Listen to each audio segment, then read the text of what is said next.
So for now we'll just delete the dome light. Again, it is a default render. Now comes area light. Now area light happens to be the most used light by all the lighting artists because it gives us a great flexibility over its light exposure and shadows. So as we know it, smaller the light, sharper the shadow, larger the light, softer the shadow. So as soon as I reduce the size of this light, then we can see that the shadows will appear sharper, and as soon as it becomes big, the shadows will become much more and more softer. So by increasing the size, we are increasing the intensity also alongside. So I am just reducing my intensity in order to make it subtle and believable. So this we can use it as a softbox also. So area light, in the area light we can call any texture also, just like we saw in our last exercise. If we want to emit any textures light from it, basically what I intend to do is, if I want to have an image emitting a light from this particular area light, so I can just select and I can just either take a plane and emit colors from it.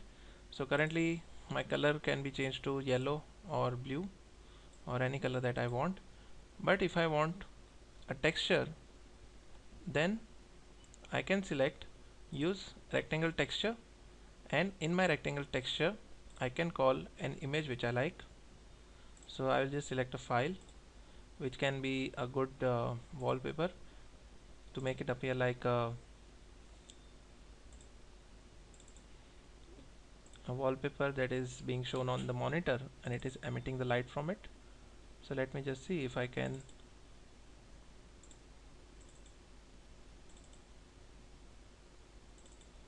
so since we have these nice high quality wallpapers, I will see if I am opening this, then we can see that it is emitting the rectangular yellow light just like our image.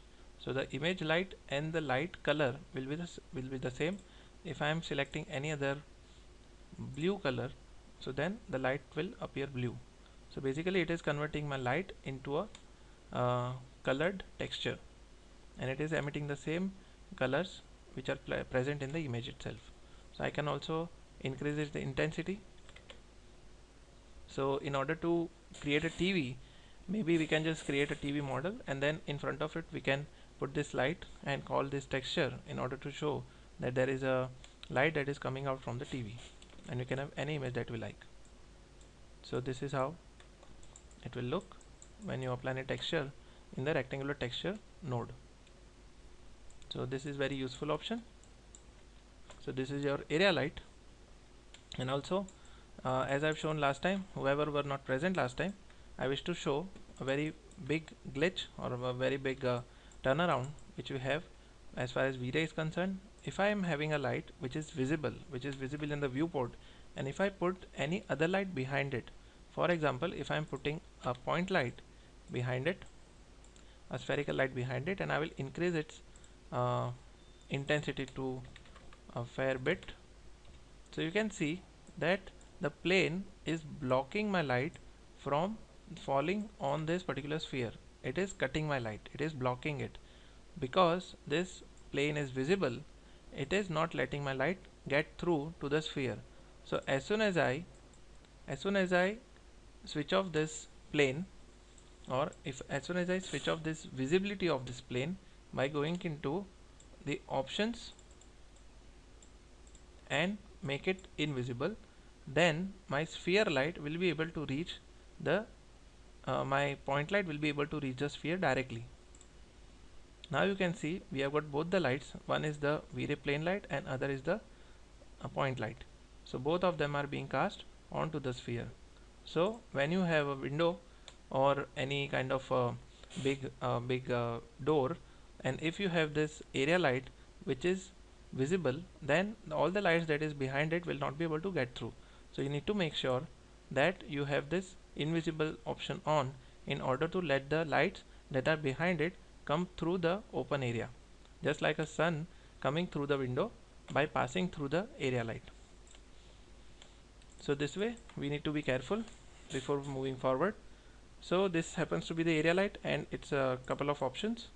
Then comes your point light. As I have already shown you, the larger the size will give you softer shadows, and in order to do that we can just increase the radius, which will soften our shadows, and alongside we can just reduce the intensity to balance it out, to balance its exposure. And we have this we have diffuse contribution and specular contribution. They are related to the specular highlights and the um, diffuse color that is visible onto the sphere. You can just increase the highlight to make it more and more prominent, brighter and hot. And even the diffuse contribution, sometimes you want to increase the color without increasing the intensity, then you can just increase this diffuse contribution. So both of these can be controlled as per your choice. This better be left as it is. We don't need to change these because we can do this by changing the shader parameters also, so we don't need to control these settings as much as possible. So in my sphere, in my point light, there is not much I need to show you because most of the things are self-explanatory, which students can themselves figure it out. And we have this option of invisible also. We can just make it invisible if we don't want to see the show the source of the light. And this no decay option, meaning there will be no decay. In a way, since you can see this light is brighter on this side and darker on this side, so if I am clicking or if I am switching on this no decay option, then the light over here will be similar to this light, and both the light will be neutral, or they will be similar to the far distance and near distance, because currently we don't have any decay happening. Basically this light is infinite, so it is reaching till the last point in an equal way. There is no gradation as such, so we can just switch it on and off as per our requirement. In general, we should always keep it off so that we get some kind of a natural fall off of every light. Otherwise the scene might become very bright and it may not have as much realism as we want. So this happens to be our point light. Then comes our Ies light. Now Ies light happens to be a very interesting light because it gives us nice conical shape, which we generally see in our streets or in the showrooms that we go, or in our houses also, or in any kind of car showroom. We see such kind of lights present everywhere. So this Ies light will only work when you have an Ies file. So I will just select on this light and I will call one of the Ies files that I have.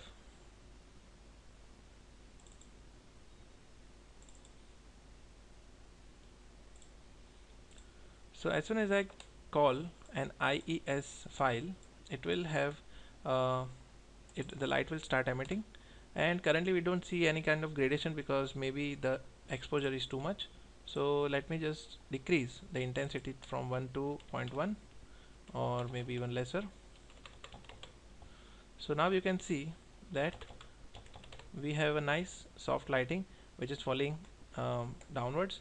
But if I want to see its fall off, then I need to have some kind of a wall standing just besides it. So I'll just extrude an edge to make it appear that this light is somewhere near the wall.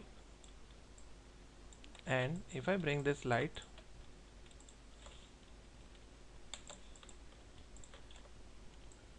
nearer to the wall, then you will see that we have this nice fall off in a V shape, which we generally see in showrooms where all these clothes and models are being put. So such kind of pattern that we see is because of the light shape, and you can see the preview of it in our preview thumbnail that you see over here. So if I don't want such kind of a fall off and I want something different, then I can change my fall off pattern, which can be these. I've already shared this with the students, and if they want I can share it with them again. So this is the light that we have. It is not as appealing as the previous